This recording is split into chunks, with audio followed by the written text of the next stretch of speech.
nằm ở đây.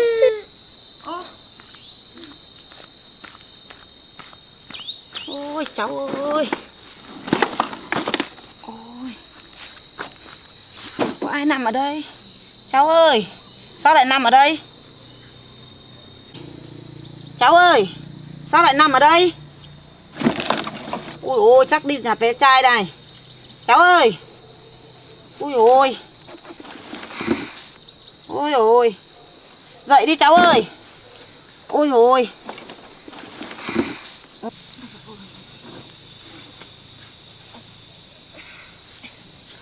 Cháu đi vào nhà bác nghỉ tạm nhá.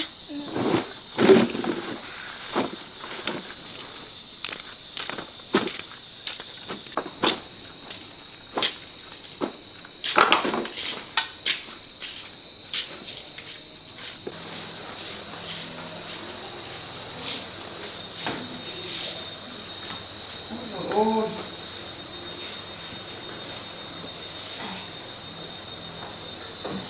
À, lại về đến đây lại ngất ở đây.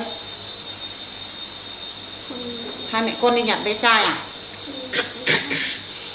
Con không có nhà. Khổ quá. Hai mẹ con không có nhà để ở. Bà cho bà chuối con nha. Này. Con đói lắm phải không? Ô này. Này, này, này, này. Ôi, con ăn đi. Ôi, chắc hai mẹ con đói lắm rồi nhỉ. Hai con không được ăn gì được. Thế à? Thương quá nhỉ, khổ nhỉ. Thế nhà cháu ở đâu? Cháu không có nhà. Thương quá.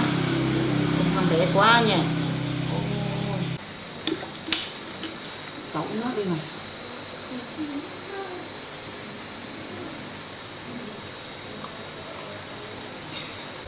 Cho chị xin lên mát nữa.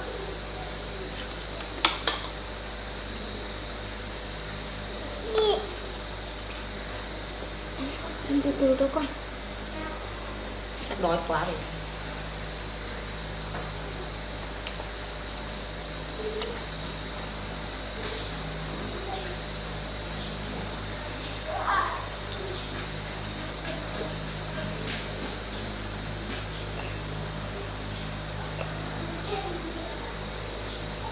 Cháu ngồi đây ăn tạm chú ấy để bác đi nấu mì hay nấu cái gì để cho hai con ăn nhé, chắc đói lắm rồi.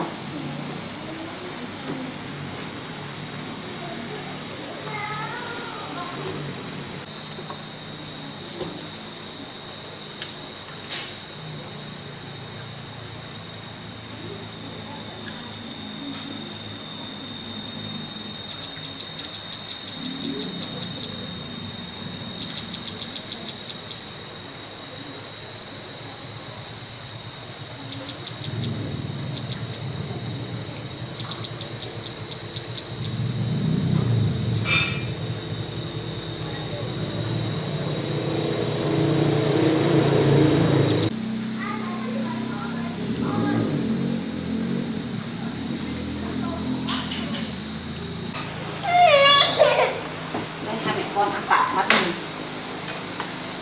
Chắc đói lắm rồi phải không? Thương quá. Măm ăn đi.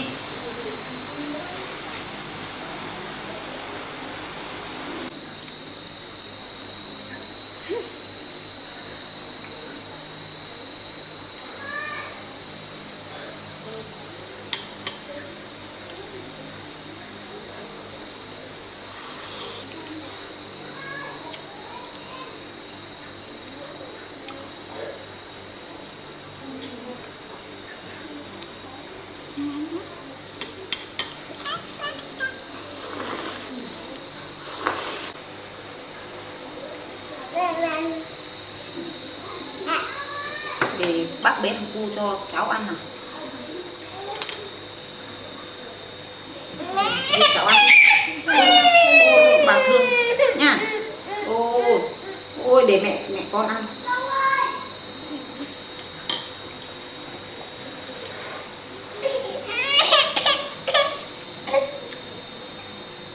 Đói quá.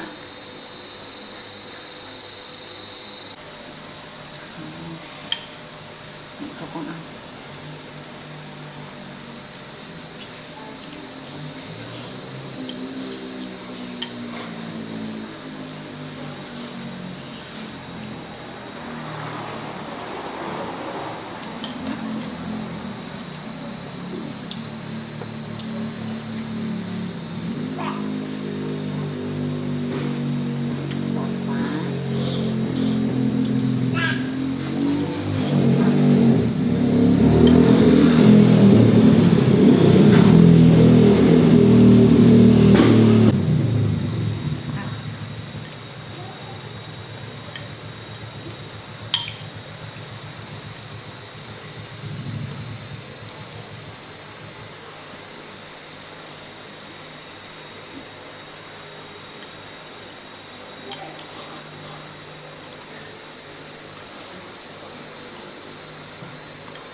Cháu ơi, bé được mấy tuổi rồi?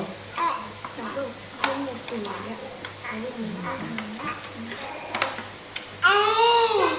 Thế tối nay thì hai mẹ con đi ngủ ở đâu?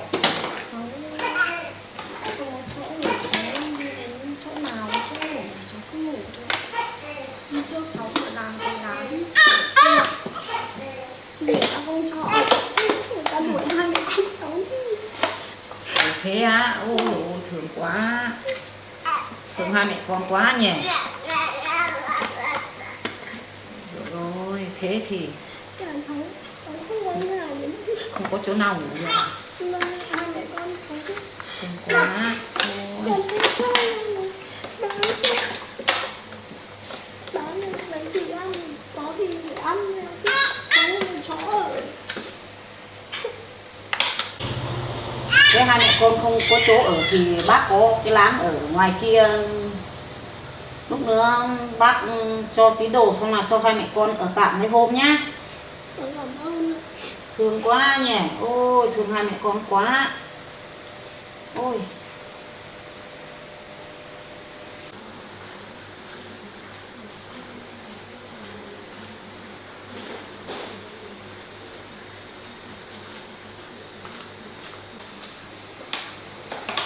Đây, hai mẹ con đi theo bác nha. Bác đưa đi xuống lán của bác ở nha. Nào. Đi.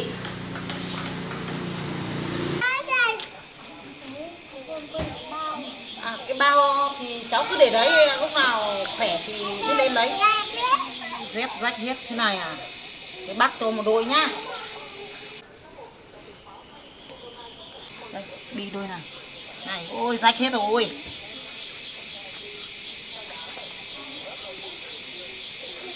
Hai mẹ con đi theo bác nào, bác đưa đi xuống lán.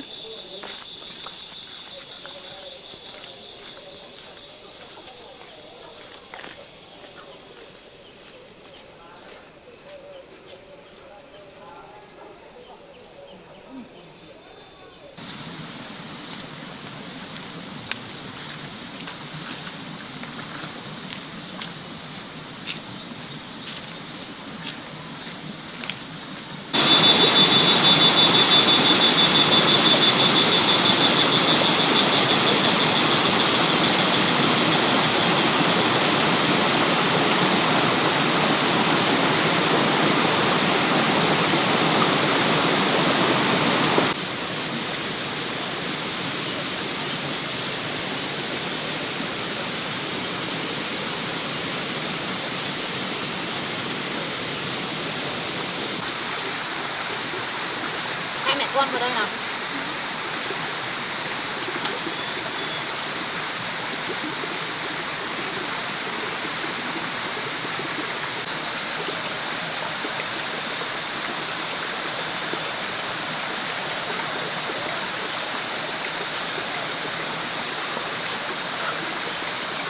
Bây giờ hai mẹ con ở đây nhá. Đây gạo bác cho đây, có nồi đây.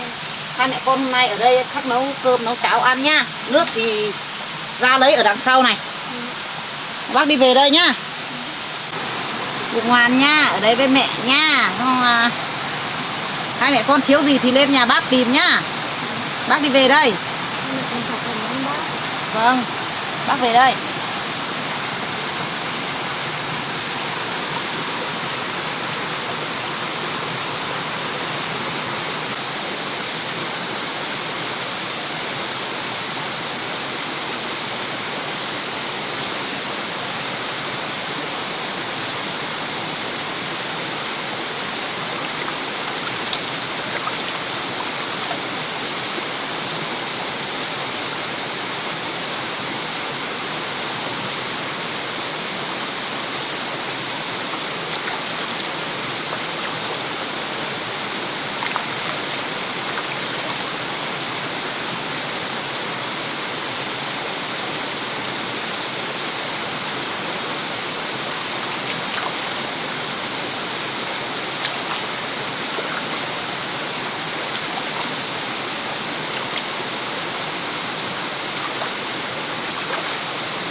mình ăn nhé. Đi trái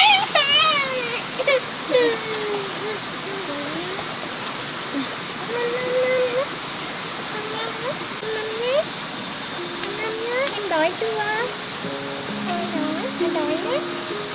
Măm măm măm măm nhé.